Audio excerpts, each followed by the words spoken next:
बहुजन पाठशाला के नए अंक में आपका स्वागत है। इस बार चर्चा। नमस्कार। आधुनिक भारत के पुरोधा या प्रथम पुरुष मैं कहूं तो मैं ज्योतिबा राव फूले को मानता हूं।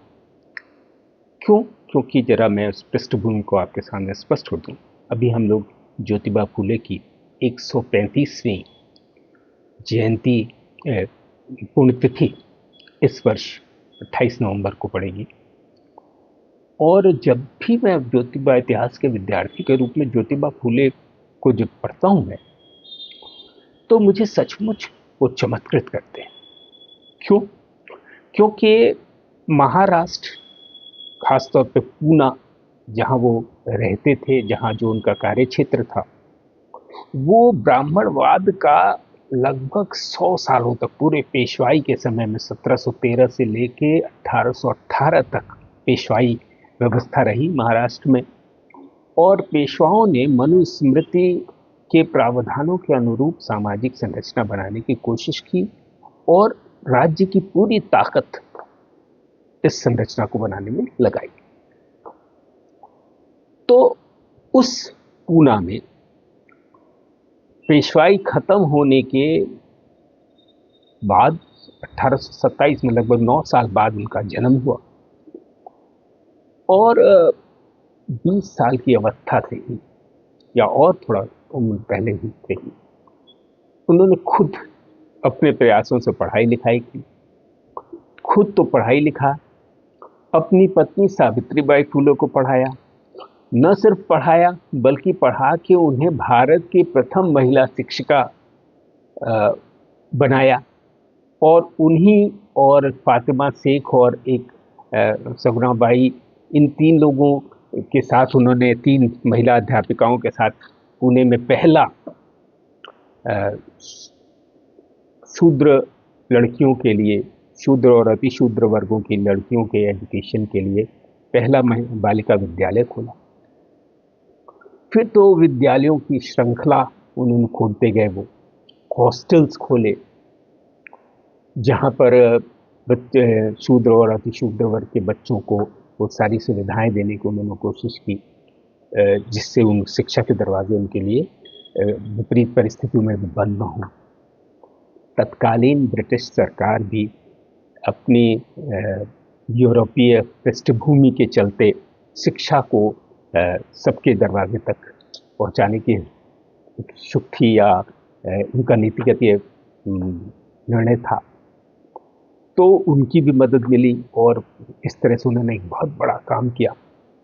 फिर अगर हम देखें तो 1873 दलित या बहुजन आंदोलन की दृष्टि से एक बहुत ही महत्वपूर्ण साल है, या वो पूरा समय ही आप देखें तो एक, हम कहते हैं ना, 19वीं शती का भारतीय नवजागरण, जिसमें ब्रह्म समाज, प्रार्थना समाज, आर्य समाज, सत्यशोधक समाज, इस तरह के ढेर सारे ऑर्गेनाइजेशंस भारत के अलग अलग प्रांतों में बन रहे हैं। उन तो भारतीय नवजागरण के दौरान जितने भी बंगाल में बने, महाराष्ट्र में बने संगठन हैं, उनको, या पंजाब में बने संगठनों को हम देखें तो हम ये पाते हैं कि सब भारत में व्याप्त अंधविश्वास, कुरीतियों को समाप्त करना चाहते थे। लेकिन आगे का रास्ता कहाँ से प्रेरणा प्राप्त की जाए, जब इस प्रश्न पर ये सारे आंदोलनों को हम विश्लेषित करते हैं तो हम पाते हैं कि ज़्यादातर जो आंदोलन खड़े हुए समाज बने, ये प्रार्थना समाज, ब्रह्म समाज, ये सब बन रहा है, वो लोग कर, आर्य समाज, ये प्रकारांतर से भारतीय मनीषा में या भारतीय प्राचीन ज्ञान परंपरा में ही हल खोज रहे हैं इन चीज़ों का, और बैक टू वेदास या वेदों की तरफ लौटो की बात कर रहे हैं। सिर्फ एक, उस पूरे दौरान सिर्फ एक संगठन हमको मिलता है, सत्यशोधक समाज,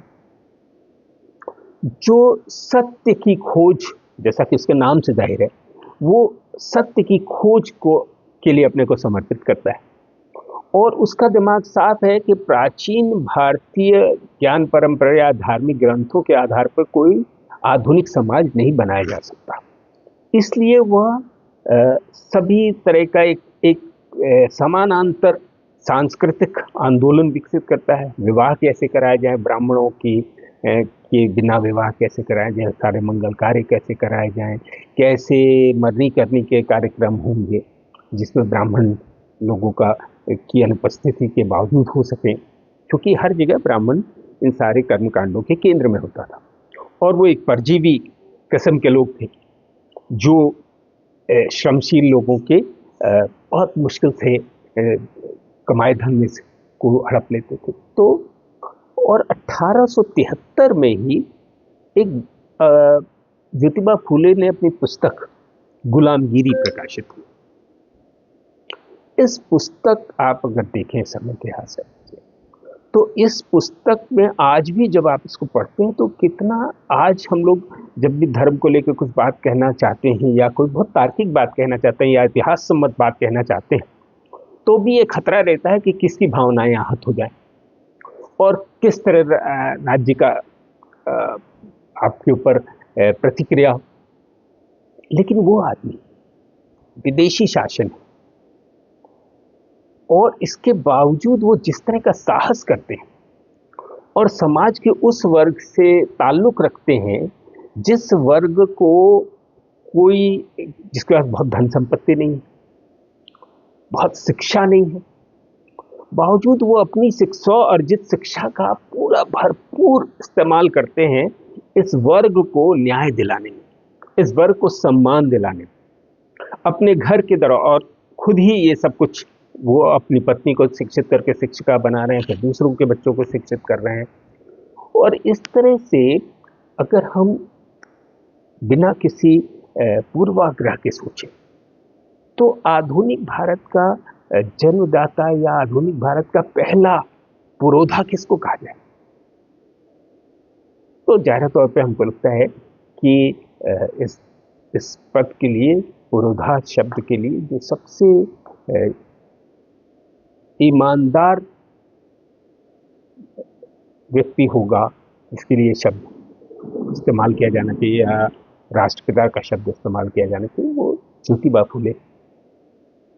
बाल हत्या प्रतिबंधक गृह पुणे में विधवा पुनर्विवाह की समस्या छोटी जातीय शूद्रों और अति शूद्रों की समस्या नहीं थी, ये ब्राह्मण या उच्च द्विज वर्ग की स्त्रियों की समस्या थी कि विधवा हो जाने पर चाहे किसी उम्र में हो जाए उनका पुनर्विवाह नहीं होता था। जवान स्त्रियां विधवा होने के बाद अपने किसी न किसी रिश्तेदार के यहाँ रहती थी उनके संरक्षण में, और उनकी यौन शोषण या स्वाभाविक जैविक इच्छाओं के चलते वो गर्भवती भी होती थी। अब ऐसे में एक विधवा जब किसी बच्चे को जन्म देती थी तो उस बच्चे को वो त्याग कर देती थी, फेंक देती थी कहीं, और एक बहुत ही खराब स्थिति, भाई स्वीकार हो नहीं सकता था। तो ये ज्योतिबा फूले थे जिन्होंने सारे पूना में पोस्टर लगवाए कि साहब हम अब फलाने जगह एक बाल हत्या प्रतिबंधक गृह खोल रहे हैं जिसमें जो भी विधवा गर्भवती हो वो प्रसव से पूर्व आके वहाँ रहे, एकदम साफ सुथरे वातावरण में अपने बच्चे को जन्म दे, और जन्म देने के बाद वो चाहे तो उसको स्वीकार करे और नहीं रखना चाहती तो उसको वहाँ छोड़ के चली जाए, हम उसका पालन पोषण करेंगे। ऐसे ही एक बच्चे को उन्होंने, फूले दंपति ने गोद लिया है, यशवंत, जिसको उन्होंने डॉक्टरी पढ़ाई और जिसने पुणे और महाराष्ट्र में प्लेग के दौरान बहुत काम किया सावित्रीबाई फूले अपनी माता के साथ में। तो एक ऐसा आदमी जिसकी करनी और कथनी में कोई अंतर नहीं है। भारत एक खोज जो श्याम बेनेगल ने पंडित नेहरू की किताब भारत की खोज पर एक सीरियल बनाया था, उसका एक एपिसोड है जो महात्मा फूले पर केंद्रित है। उस एपिसोड से को आप देखें मैं अभी उसका जिक्र कर रहा हूँ या उसमें से कुछ हिस्से आपको दिखाऊंगा, तो आपको पता चलता है कि कैसे वो आदमी बहुमुखी प्रतिभा का व्यक्ति है और कितना दूर तक वो सोचते हैं। ब्राह्मणों से कह दो कि अगर वो इस जंगली रिवाज को जारी रखना चाहते हैं तो उस तरह अपने हाथ में ले और अपनी विधवाओं का सिर मुंडे। असल में तुम लोगों को कहना चाहिए कि जब तक ब्राह्मण लोग इस भयानक रूढ़ी को खत्म नहीं करते ना, तब तक तुम लोग उनकी दाढ़ी मूछें नहीं बनाओगे। आपकी बात बिल्कुल सही है तात्या, जरा हिम्मत से काम लो तभी ये बंद होगा। हाँ, यही एक रास्ता। जैसे उसमें एक प्रसंग आता है कि ब्राह्मण लोगों की विधवा, जब स्त्रियां विधवा हो जाती थी, उनके बाल मूड़ दिए जाते और ये काम नाई लोग करते थे। तो उन्होंने नाइयों को पूना और आसपास के नाइयों का एक सभा की और उसमें उन्होंने से कहा कि आप अगर ब्राह्मण लोग अपने यहाँ इस प्रथा को बंद नहीं करना चाहते तो कम से कम हम इतना कर सकते हैं, तो तुम लोग कह दो कि हम विधवाओं के बाल नहीं मूड़ेंगे। और जब तक ब्राह्मण लोग इस प्रथा को खत्म नहीं करते तब तक हम उनकी भी दाढ़ी मूछ नहीं बनाएंगे, उनके भी हजामत नहीं बनाएंगे। और इतना साहस करना, तो इससे ये भी पता चलता है कि साहस, एक तो आत्मबल है उनके पास, और दूसरा जब हम उनके बारे में पढ़ते हैं तो पता चलता है कि अपने समाज में उन्होंने एक बहुत बड़ा एक एकता पैदा की थी, जिससे शूद्र और अतिशूद्र लोगों की ताकत उनके पीछे थी, भले ही वो बहुत मुखर लोग नहीं थे। तो मैं उनकी पुण्यतिथि पर, 135वीं पुण्यतिथि पर उन्हें सादर नमन करते हुए अपनी श्रद्धांजलि अर्पित करता हूँ और भारत के सभी बहुजनों से ये विनती करता हूँ कि वो अपने राष्ट्रपिता को पहचानें और उनके बारे में अपने समाज को शिक्षित करें, और हम कैसे लोगों के वंशज, हम किस परंपरा के हैं, हमको उतना साहस, जो साहस उन्होंने 19वीं शताब्दी में दिखाया, उस साहस का कुछ अंश भी हमारे में आए तो हम समाज के लिए बहुत कुछ सकारात्मक कर सकते हैं। नमस्कार।